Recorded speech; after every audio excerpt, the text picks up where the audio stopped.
جتنے بڑے بڑے سائنٹسٹ تھے سب کو داڑھی تھی، عموماً سب کو داڑھی تھی. جتنے بھی پچھلی صدی کے ڈاکٹرز ہیں یا بڑے بڑے سائنسداں ہیں، سب ڈاکٹر جتنے بھی تھے ان کو داڑھیاں تھیں، کیونکہ پہلے داڑھی رکھی جاتی تھی. یہ اب نیا دور آیا ہے کہ لوگ بول رہے ہیں کہ ایسا ہے اور ویسا ہے. کچھ نہیں ہوتا ہے، کچھ نہیں ہوتا ہے. لیڈی ڈاکٹر کیا کرے گی؟ پوری گنجا ہو کے جائے گی. اس کے بال نہیں ہوتے ہیں،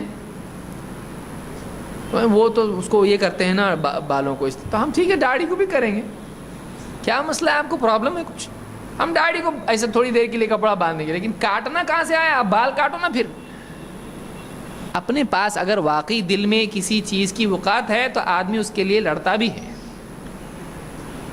اپنے دل میں نہیں ہے تو آدمی کیا اس کو پھر لڑے گا؟ اس کے لیے کیا اس کے لیے راستے نکالے گا؟ کیا آرگیو کرے گا اس کے لیے؟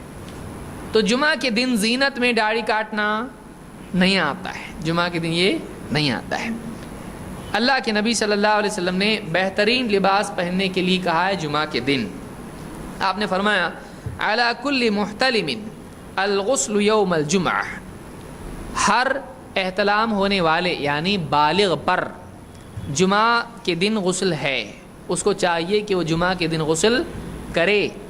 وَيَلْبَسُ مِنْ صَالِحِ ثِيَابِهِ، اور اس کو چاہیے کہ اپنے لباس میں سے اچھا سا لباس، بہترین لباس پہنے.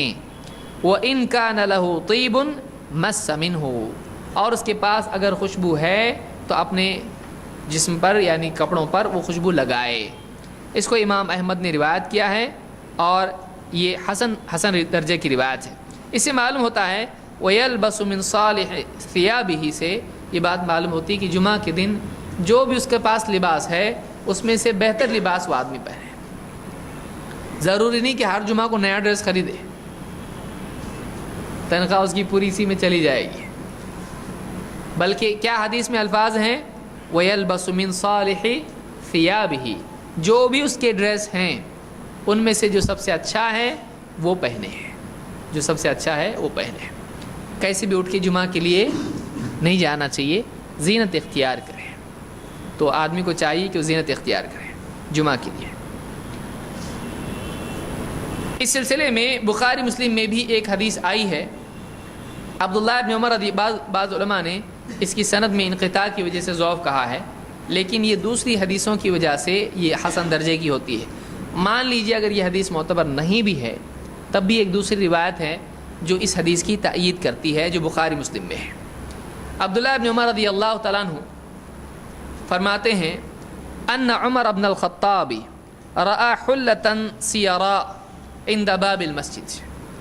عمر ابن خطاب رضی اللہ تعالیٰ عنہ نے ایک ریشمی لباس دیکھا جو مسجد کے دروازے پر بک رہا تھا.